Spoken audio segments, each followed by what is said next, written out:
Welcome, everyone. Good afternoon, or it's your lunchtime. Good evening. I know we have people from around the in different time zone join us today. So really excited that you guys join us and learning more about how STEM looks like in early intervention. So this is our first STEM meets EI series. STEM around the house will be our first topic. My name is Shoan Yang, and I work at the STEMI Center, which is our mission is to focus on supporting young children with disabilities from birth to five, to support their STEM learning in different settings, including classroom setting, early intervention settings, or community settings. So today, that we really hope that this session could help you think about how STEM will look like, how in daily routines and activities, and how you can use a different lens to think about your practice. And I have a couple of STEMI staff members join with me today, Callan and Tana. And so feel free to put in the chat box if you have any questions. We will answer that live, or one of our team members will answer in the chat box. So we would like to know who is in the session today. So if you are available, if you're driving and just listening using a phone, don't do anything about it. But if you're in front of your computer, feel free to type in the chat box about your name, who you what's your role? Are you an occupational therapist, or a speech language pathologist, or social workers, or other roles that you are currently, serve in your work. Learn a little bit more about you and who is in the room today. Okay, so I have a chat next to me in another screen, so you will see me is looking at another screen. So we have a supervisor, we have OT SLP, yeah, wow, it's a lot of special instructors. Yeah, so we have teacher, PD trainer, um, coach. All right. Thank you for joining us today.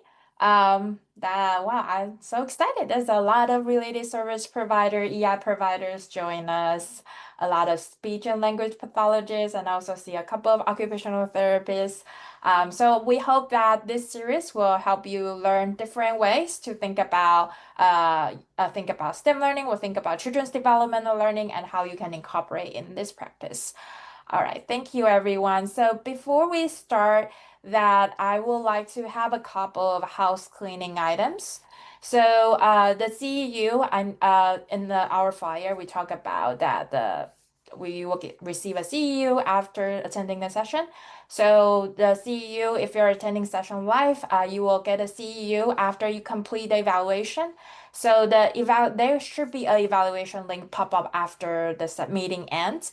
But if you miss that link, no worries. We will also send an email about evaluation tomorrow. So just make sure that after you complete the session and complete the evaluation. So once you're done, that will happen in each session throughout the webinar series. So every time you attend a session, at the end you'll receive a link. If you miss it, there will be another reminder in your email next day.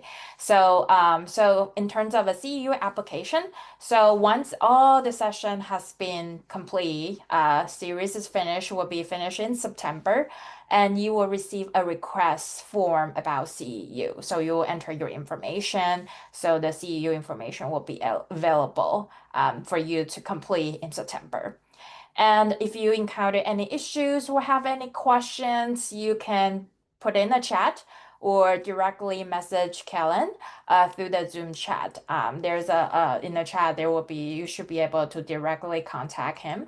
He's the host of the webinar, so he can help you resolve any technology issues or any questions about the process or any questions that you have about the content, logistics stuff. So the webinar will be recorded.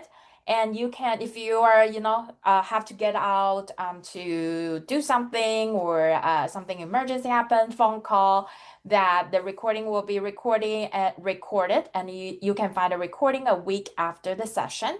So if you scan the QR code, you can find our webpage. On that web page, you can find the session link. You can find the recording once it's available, and also all the resources that will help you understand or learning more about this content. So each session will have the link in that on that website. So you will be able to find more information on that website. All right, so if no more questions, then we are going to talk about the objectives for today. So today, we are going to help you understand what STEM looks like in the context of home visiting or early intervention settings. And we're also going to help you identify that everyday moments, everyday learning opportunity could be used to support children's development, learning, functional goals, and including STEM, and how STEM could be a vehicle to support those learning. So here is just a kind of overview of why we think this series is important, or this session is also important. So the things we're going to talk about today, or also in the rest of our session and throughout this webinar, is we want to emphasize that two main points: that STEM isn't one more thing, that it is not something that because I am not a STEM expert, then I can't do STEM in my work, or STEM is not something, it's not my rule, it's just for teacher. But instead, throughout this series, that we want you to see that how STEM is just part of, children's thinking, and it's also part of children's learning experiences. And we're just using a different lens to think about it, to see it about it, to go beyond gross motor development, fine motor development, to use a different lens to see children's STEM learning and thinking. And then also, this is not something that it will be overwhelmed to everyone. It's something that I need to learn a lot about. It is a way that to help us foster children's language or also motor development, like I mentioned before, that it's a vehicle to support other children's thinking and learning. All right, so before we start, I would like to do a little activities to kind of know what you're thinking in terms of providing activity to infants and toddlers with disabilities. So if you have a phone, feel free to scan the QR code on the screen. And then I will also put the link in the chat. So if you don't use phone, you just want to use a computer, feel free to enter the link and then go to the Padlet board. And I'll give people a couple of seconds to join the Padlet. If you can access the Padlet, please send us a message and let us know. We will try to figure it out. If you are in there, please like give me a thumbs up or let me know. Yes, I sent oh, yes, sorry, I sent a link to host and panelists, not everyone. Yes, the link has been sent. But let me know if you can access it. All right. Okay. Yes, the recording will be available on the website a week after the session. And then we will put the website link in the chat as well, so you know where to find it.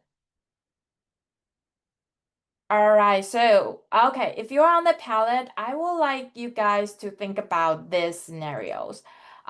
These scenarios that we are going to talk about throughout this webinar, we are going to use Leo as thinking about he is one of the child that we're working with, and then think about how you are working with this child and what activities or support you will be provided to this child.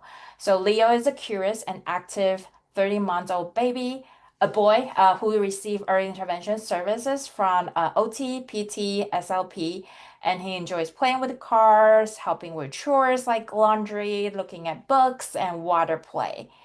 And so Leo, he is now learning how to use single word and gesture to communicate his want and need, but he's still learning more how to combine words together, like two words together. And then in terms of motor coordination, he enjoys mealtime. He loves food, and he likes play outside, but struggle with using utensils or climbing playground equipment without support. And he also has some sensory processing issues. He is afraid of loud noise and certain texture, and that overwhelm him. And he respond whereby he will be like, if that happened, he will be covering his ear and crying. So I want everyone to take a chance to go to the Padlet and then enter a comment about like if you are working with Leo, how will you support Leo's learning during your visit? And describe the activity that think you will use or you will try or the materials will involve a learning opportunity you will do to engage both Leo and his parents based on what we just talked about, what skills, what he likes, what his interests are. So I'll give people a couple minutes to do this, and I'm going to share my Padlet website screen so everyone can see everyone's response. So I give people a couple minutes to do that.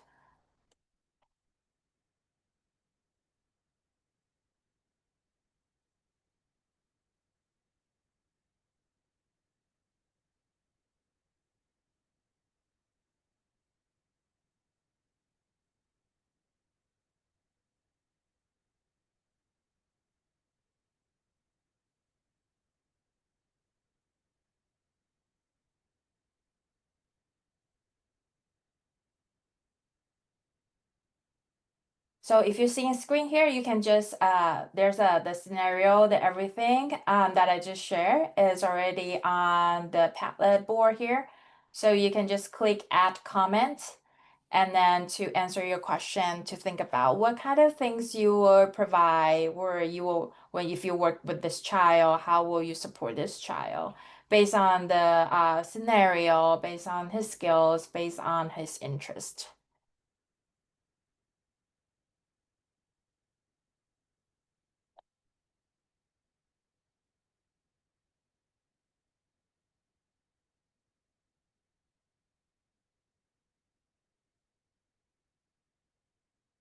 If you want, you can also type in the chat whatever is easiest for you. But if you have access to Padlet, feel free to do that.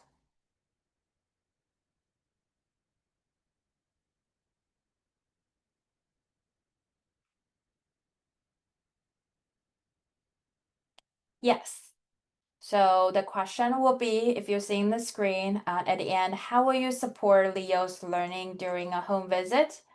And then what activities you will use, the materials involved, and how you will engage both Leo and his parent based on the skills and the interest. So I will put in the chat so it's easier for, oh, no, I can't answer. I can put in the chat for some reason.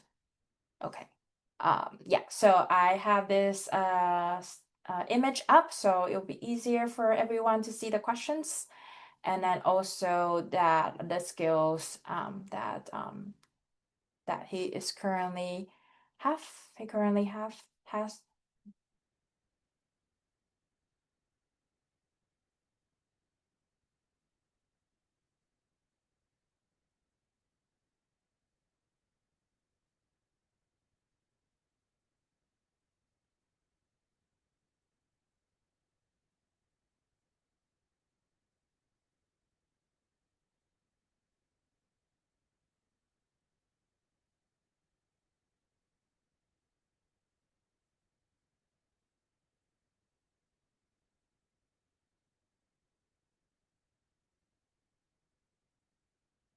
Okay, guys, we only have one response.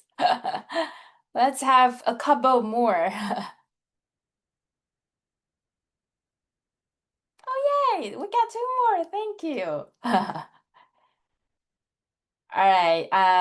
Thank you, Kellen and Tana, for helping. Um, all right, we got a lot more there. Yay. Okay, so let's wait for 2 more minutes. 1 or 2 more minutes. Oh, okay. Sure, I think playful cola. Okay, that's cool. I didn't know that they will assign a name to people. Uh, that's interesting.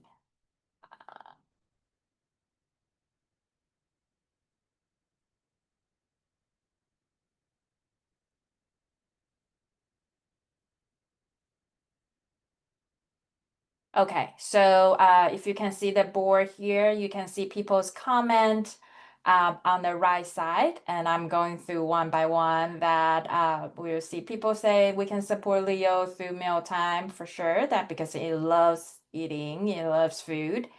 And then some people also talk about folding laundry, expanding on words he's already using, about language, labeling items like fold, for certain vocabulary, and design fun and interactive activity using his car, or using some modeling, talk about more yellow car, use gestures, modeling, or introduce fine motor activity like finger painting, play doh, and we incorporate cause and effects, routine modeling. We're supporting parents, making a list of what texture he is okay with. Oh, I love that. And if the texture are just with object or food. We practice words, doing daily tasks, have bubble reading, block play,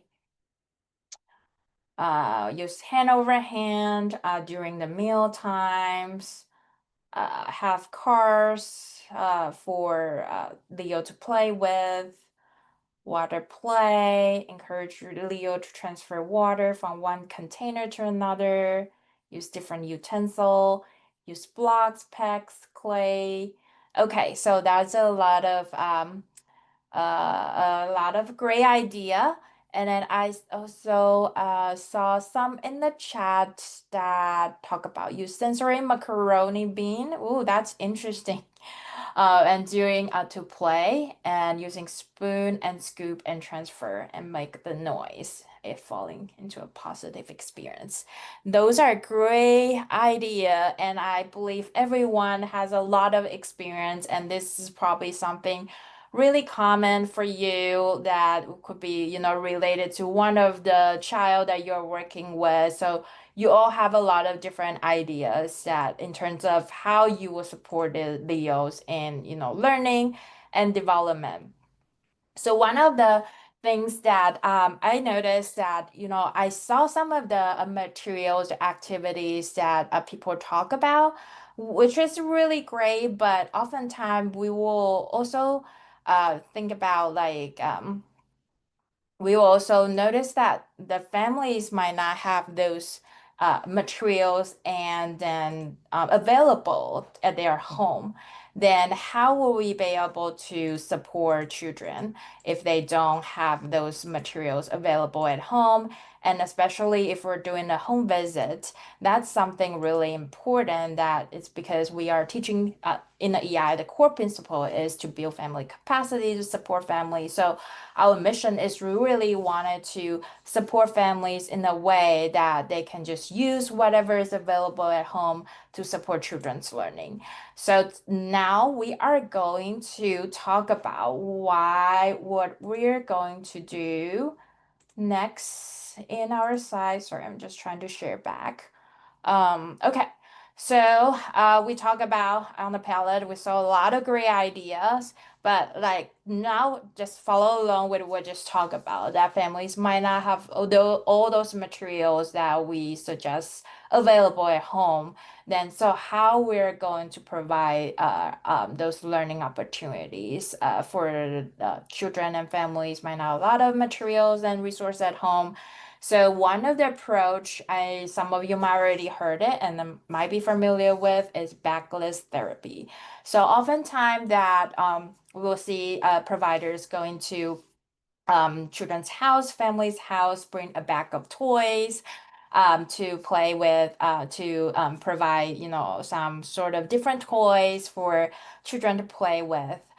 So in my experience, oftentimes, and also in some of my research that I conducted with that families will raise some of the questions that, in the PT sessions, they use this kind of ball where like they use some sort of mattress, like specific mattress, but I don't have those at home and I don't know how to support my child's gross motor development without using those materials, especially those feelings and experience is more prominent during the COVID time that everything is switched to the telehealth, switched to the visual video conference sessions that families feel more struggles that okay, so but now I don't have those and I can't go out and buy those and those are expensive, then how can I support how I can support those support my child's development using those materials that I don't have access with. So that's why the backlist therapy concept is coming to the play. And then it's throughout the session, we will talk about this idea.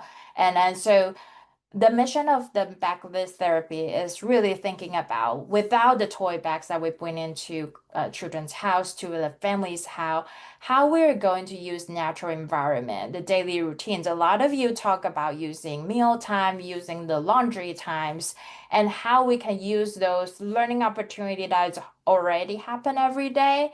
And mom and dad can participate with the child every day can use those opportunity to scaffold their children's every day and to support children learning. Then why we're doing that is first that this is something that children's already doing. Children enjoy doing, enjoy meal time. So and enjoy doing laundry with his family.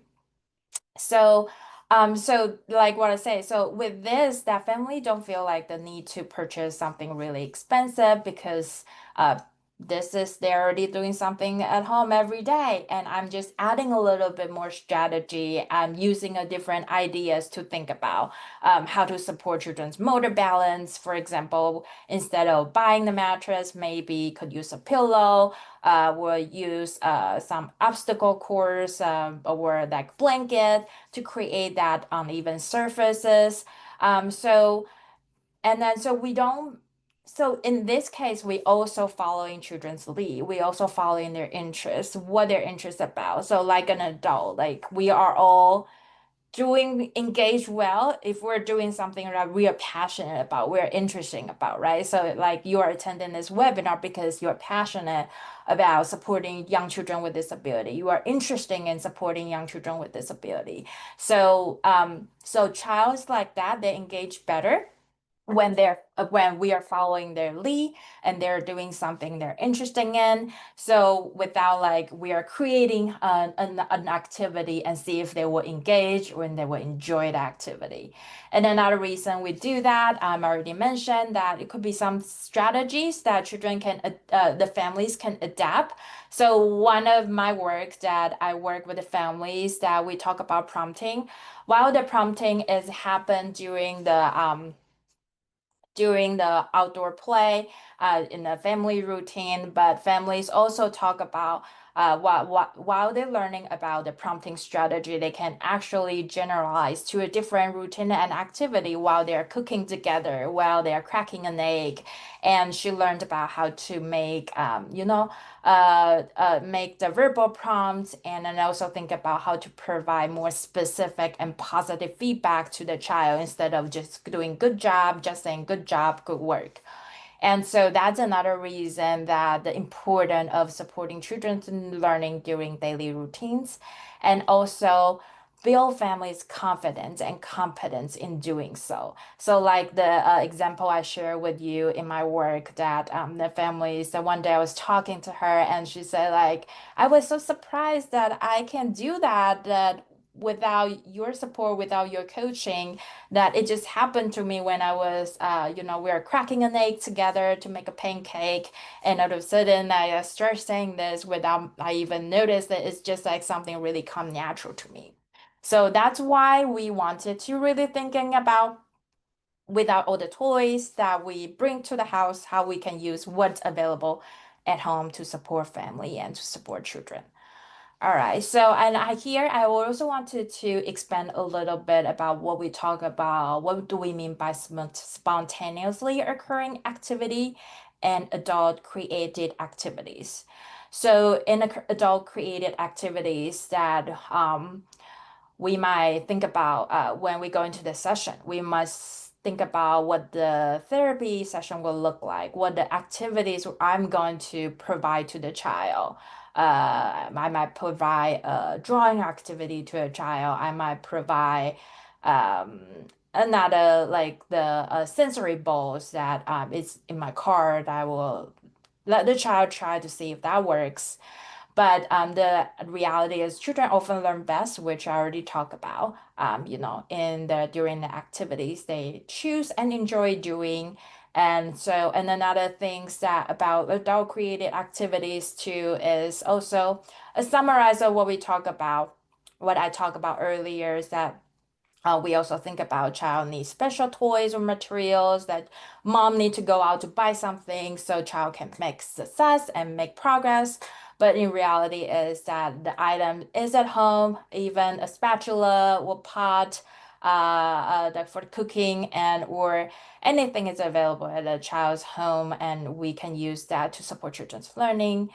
And then, so another misconception in terms of what's the benefit of spontaneously occurring activity is that um, that family don't know how to help without therapies created activity. But in reality is that we just have to provide strategy in the daily activities and family could naturally support their child. Like the example I just shared with you, that mom one day that just all of a sudden say, oh yes, I got it. And I didn't even know that I'm doing that until like after the fact that I reflect on my own behaviors and yes, it happened.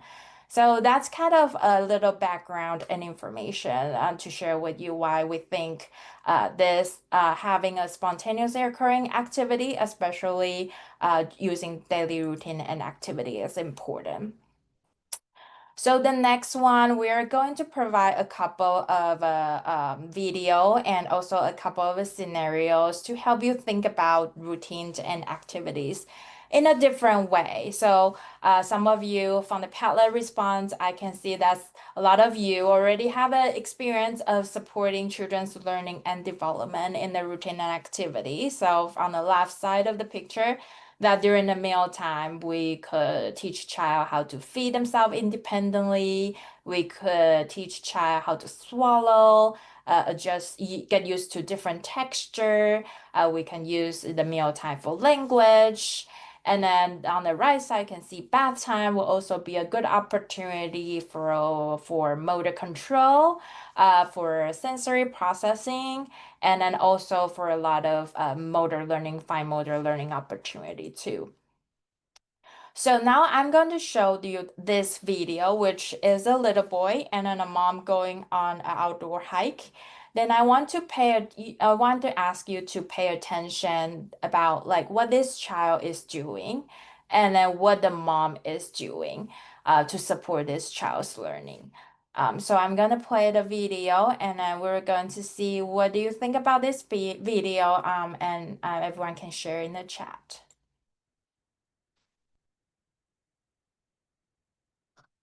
Oh, look at that mom. Squishy. Hard to scoop it up there.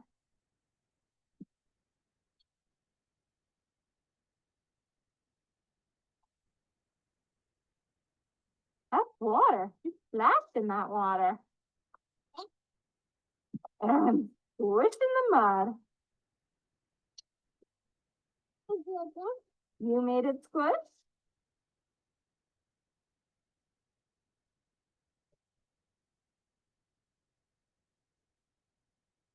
Look at that. All the water drips out.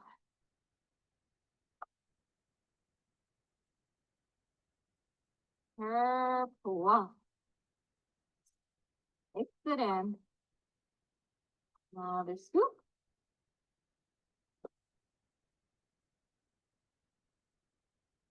Ugh, that's hard to scoop. Really push. Fun?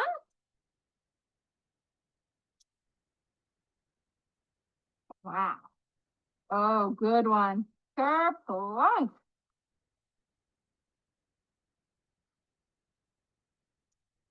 Wow, that's scooping better. Scoop, scoop. Okay, so what do you see in this video? Yeah, the parent is describing, this. Okay, so what do you see in this video? I'm gonna see the chat. We have,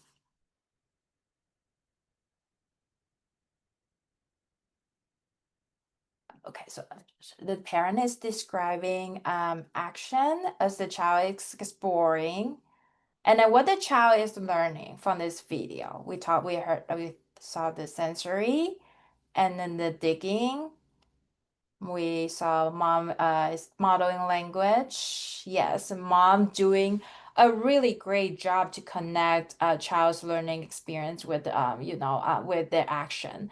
So how about maybe we could think about how what the child is learning, like in this video. What do you think this child's learning?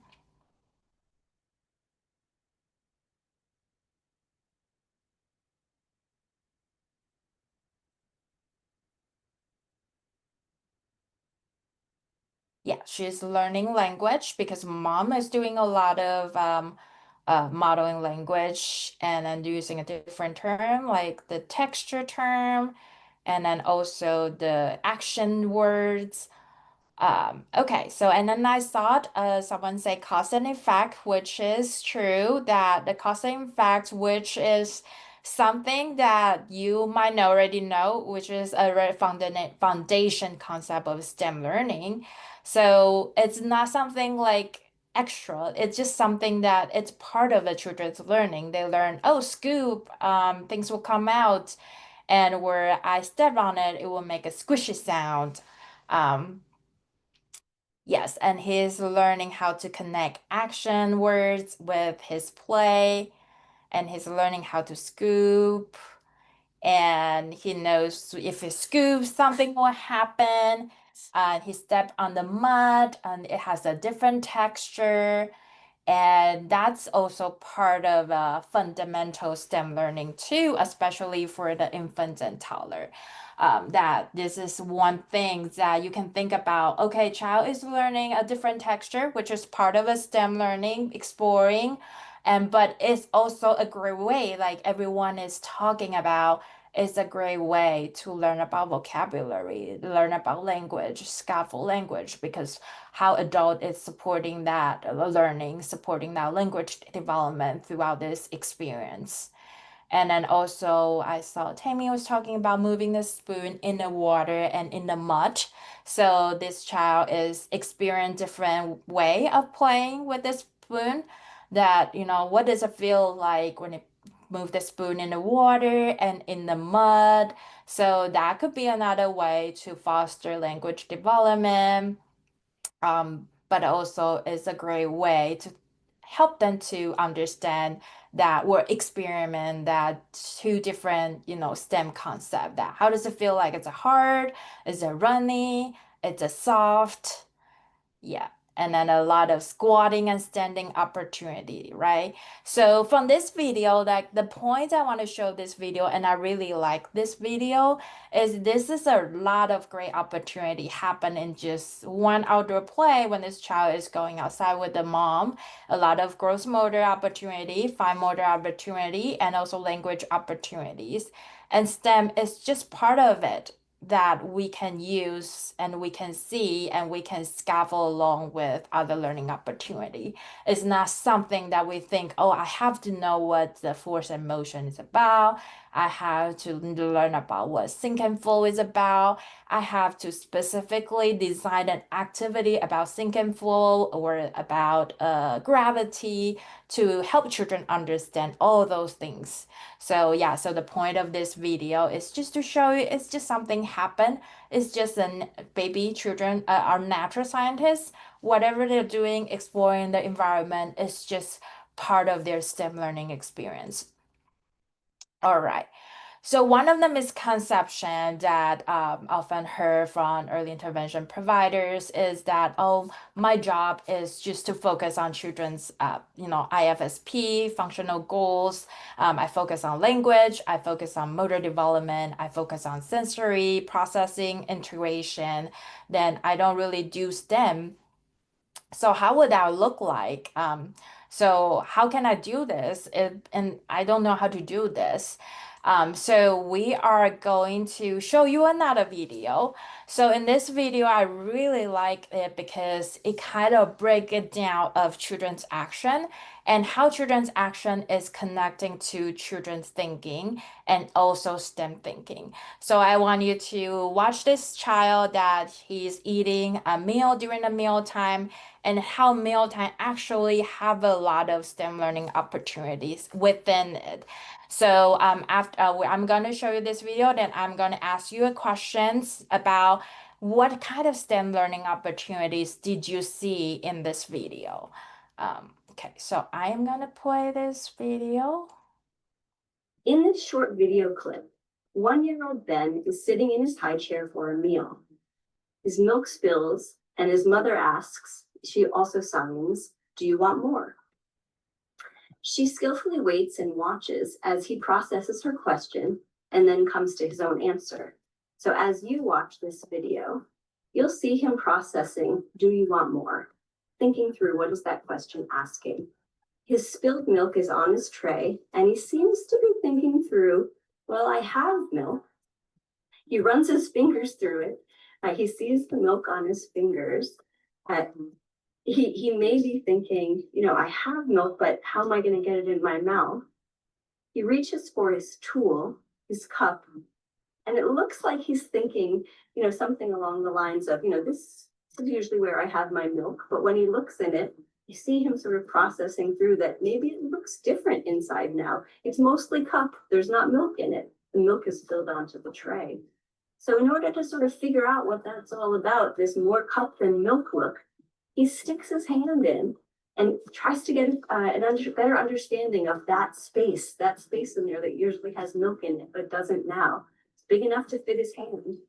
And when it comes out, it looks like he's further processing, further exploring, that yes, there was a little bit of milk in there, but not enough to drink maybe. So we see him tip out those last couple of drops. And now he's fully explored the milk, not being able to drink it, looking at the cup that he normally does drink from, but looking at its empty contents and the empty space in there, and realizing that, yeah, there's no milk in there. And you know what, I kind of do want some milk. So then he confidently and enthusiastically holds out his cup as if he's saying, "Yes, please, I would like some milk." He's answering the question that his mom asked, and he had plenty of time to be able to process through his answer. Ben's mom gave him the time he needed to process the question she asked. You could see him asking his own questions within his processing. Why is she asking me this? What is she asking me first? Why is she asking me this? And what is my answer? So children are rapidly learning and growing as they explore their environments all through their day. Slowing down helps them make the connections needed for that development. All right, so I really liked this video because the first time I saw this video, just like wow, like it breaks down to a lot of small detail about what children, a lot of things that children's actually learning during that 1 or 2 minutes moment that children is holding a cup, children is trying to drink the milk. So I know everyone is an expert, so probably that everyone can see this as a learning opportunity for self-feeding for language. And then so the question I'm gonna pause here is that after you watching this video, what are some STEM learning opportunity that you saw from this video? Please feel free to type in the chat.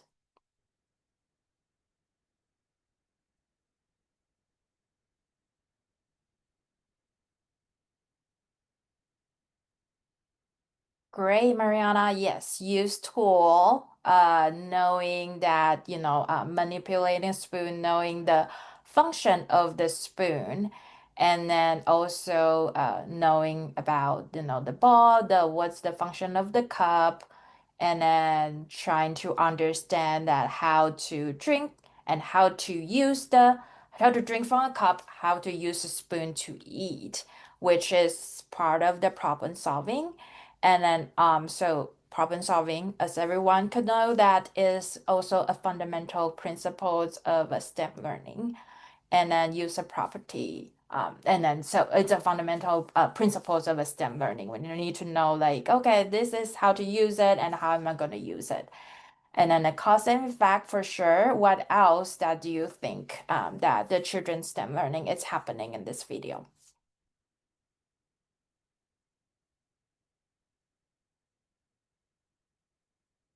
Yes, Jensen. I love your comment. Understand liquids. That he noticed that he noticed the milk is empty in the cup, and so he's wondering, do I still have milk? Where is my milk? Can I get to it? So he's trying to like dump the cup. He's trying to explore the properties of the milk as a liquid as it come out because I know if I tip the cup, the milk will come out because it's a liquid. So like he's trying to exploring that property of the texture and what can be done and what's inside, what's outside, what can be done and what cannot be done. And yes, I know. So say I also saw a comment about empty cup and not empty cup. So he's also learning about the math concept. Like some of the misconception about STEM is like STEM is only for older baby, infant and toddler cannot learn STEM, but they are actually part of the STEM learning while they are trying to learn about this is the empty cup. And now mom pour more milk. Now it's a full cup full of milk and notice the difference that between the empty cup and then the cup with with a lot of milk in there. All right. Anything else? Observation, which is important STEM processing skills. Yeah, so this is also a video just to give you a little bit different lens to see about children's learning that beyond just what we are trained about, we got trained about as an occupational therapy, that we train on the sensory, we train on doing practicing support children on independent feeding. We do functional skill using the utensil. And for language, for speech SLP, we practice on doing language. So this is just using a different way to really see how children is actually learning a variety of different things, including STEM in this small mealtime routine. All right, so I want you to remember that what we just talked about, and then the example I just shared, that how STEM learning opportunities and naturally embed in this mealtime routine. And we are now going back to Leo, the scenario Leo, which I will recap that he is able to use single words, but still trying to learn how to combine words. And he enjoy mealtime and like going outside but still struggle to use utensils and climbing playground equipment without support. And he's afraid of a loud noise and certain texture. And so with this skills that I just recap. That now we're going back to Leo, and we are trying using a different lens to think about children, Leo's behaviors, and then Leo's learning.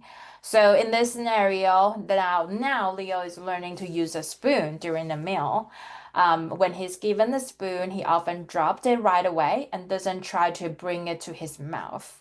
Sometimes he seems unsure what to do with it. So I will give you, you don't have to type in the chat, but if you want, you can, but just give you a little bit more moment to think about what do you think this Leo is trying to learn? And with that new concept that from the previous two video I just showed you, like intentionally thinking about how STEM is actually just part of this learning opportunities.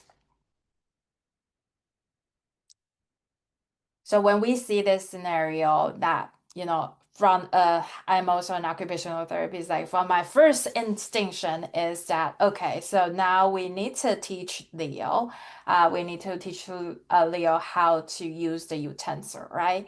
But what else is part of this Leo STEM learning opportunities too? What is he trying to figure it out?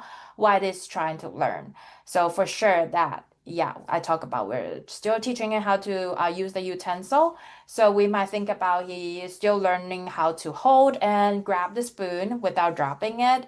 And or he is still trying to learn about what the spoon is for. So I know in previous videos, some people talk about, just trying to learn about the use of a tool, right? Which is also important concept of STEM. I will need to know what this is about, what the properties of the texture is about in order to understand and further extend my thinking. And so, and then the child is also learning how to get the food onto the spoon, how to scoop the spoon, scoop the food, and then put it into his mouth, which also is a problem solving skills too that I need to know how to do that and process that.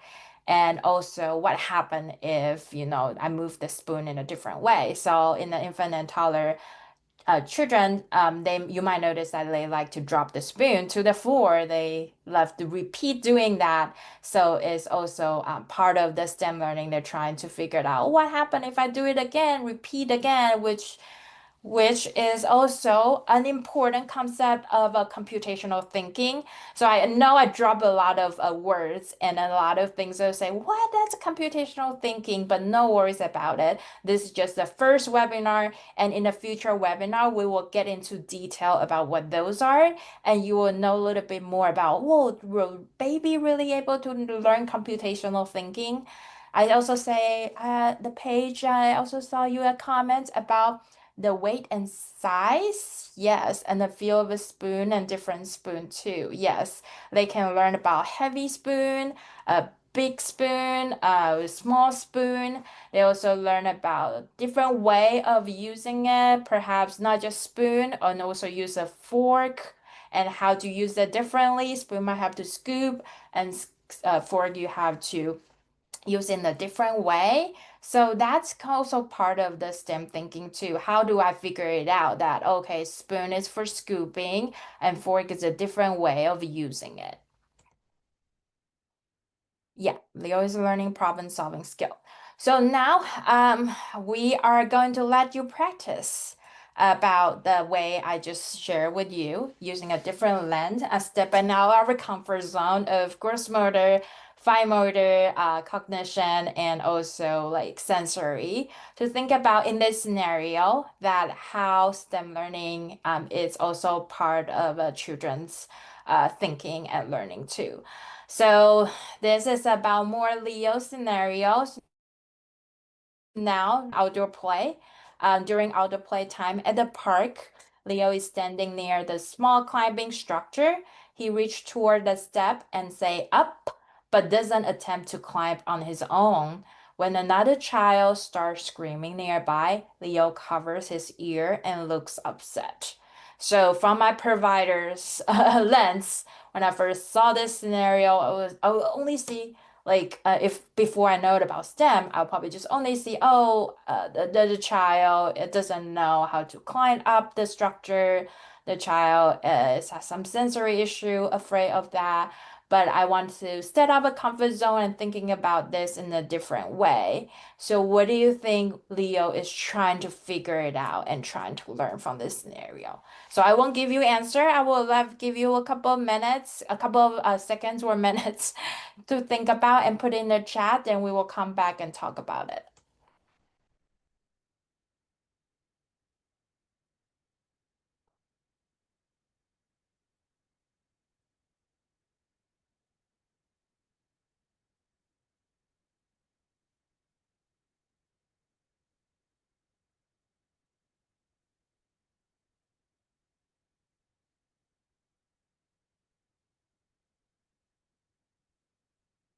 Okay, Arlene, I hope I pronounced your name correctly. Great ideas. Yes, special reasoning. He's trying to, he knows up. He knows he's trying to learn about the position words. He knows if he wants to play that, he needs to go up. And then also engineering concept initiation, decision making, and of course sensory integration, symbolic communication. So I also want to know spatial relation, like what Arlene is talking about. The position up and down is also a part of important STEM concept too. And what else besides those that can you see from this scenario that Leo is trying to learn?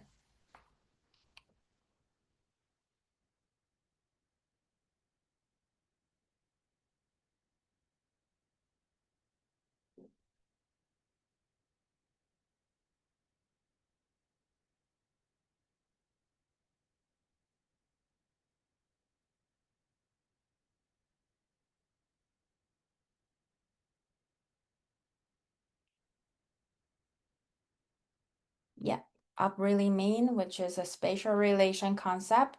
So how about we think about climbing, little climbing the structure. The climbing the structure.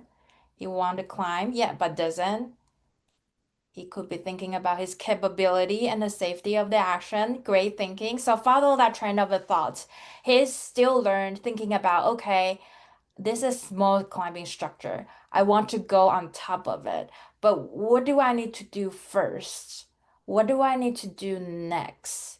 Do I need to put hand on the bar first, or do I need to put my feet on the bar first? So that the first instant that if your PTO think, oh, that's a motor coordination, that's a bilateral coordination concept that we need to teach him.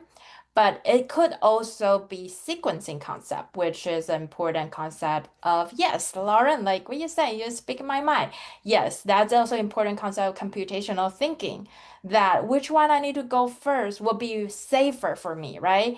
Does that make sense if I put my leg on first or I put my hand first? So yes, a lot of things that even that motor coordination, motor planning, the STEM concept is also embedded in part of it. All right. So the last scenario that I want you to pay attention to that is now it's a laundry time. At home, Leo sees the empty laundry basket on the floor, and he walks over, touch the edge, and look at you. And he carefully climbs into the basket and sit down, smiling. Then he tries to stand up, but wobbles and reaches for support. He says up as he tries to climb out. What do you think Leo is trying to learn? And stepping out of your comfort zone of how you typically think about children's learning and think about this scenario, Leo's learning, and then the ways that you want to support him in a different way.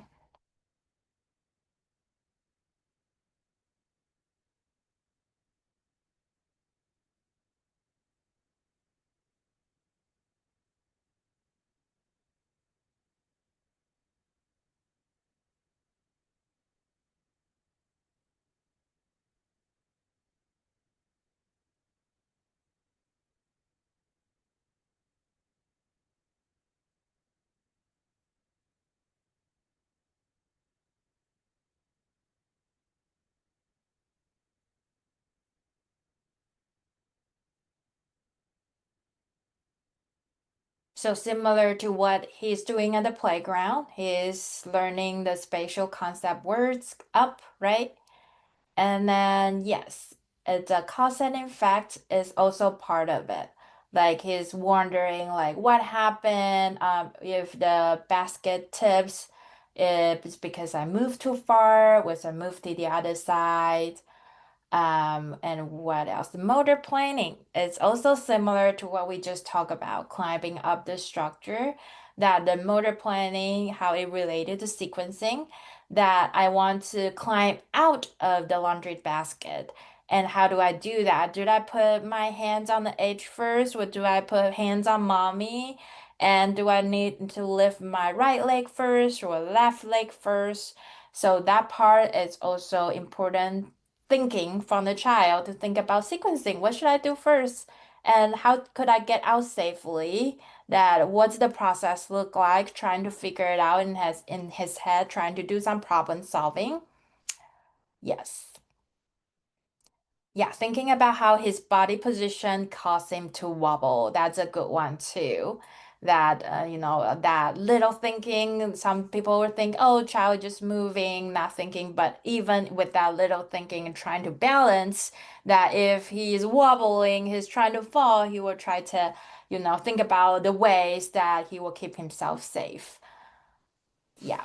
All right, and Tana, great resource for some motion on the STEM learning trajectories as well, which is also something we will cover in the rest of the in the series.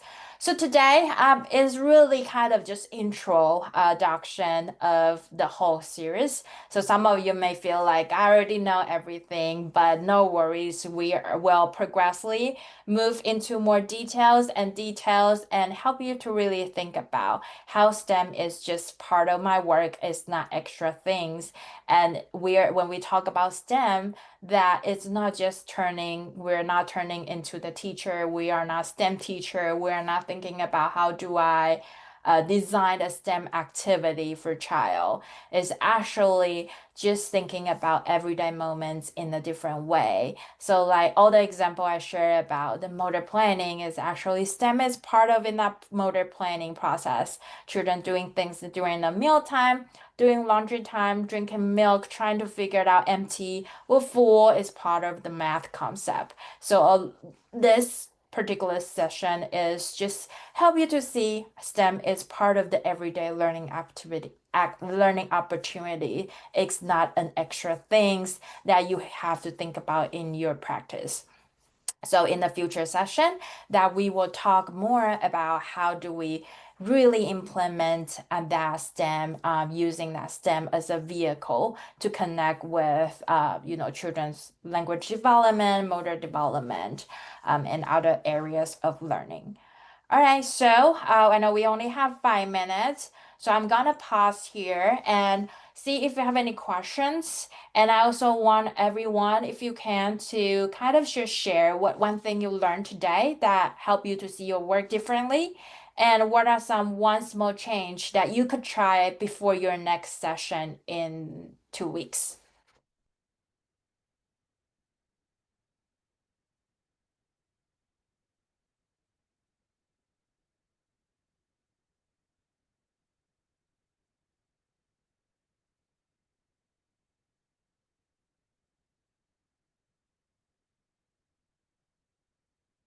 Mariana, thank you about that. It's a great quote.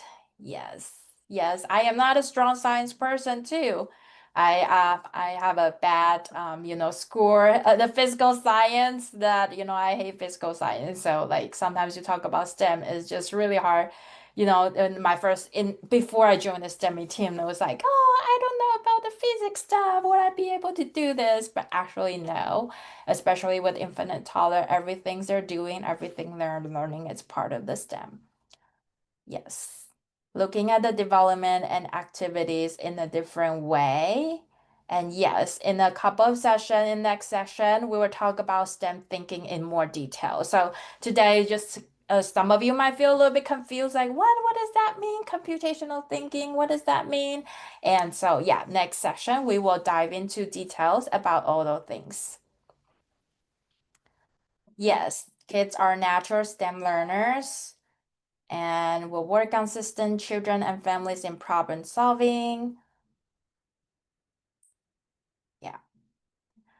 All right, so thank you for everyone for joining the webinar, and Tana already put the time for the next webinar, next section in the chat, and then we will send out the evaluation link tomorrow through the email, but you will also have a link after you close the webinar. You should able to receive a link. Kelly, correct me if I'm wrong about this logistic things. That's And right. You might have a browser pop up after, or you can get the email. Yep. yeah, and then if you don't receive any evaluation, feel free to email us.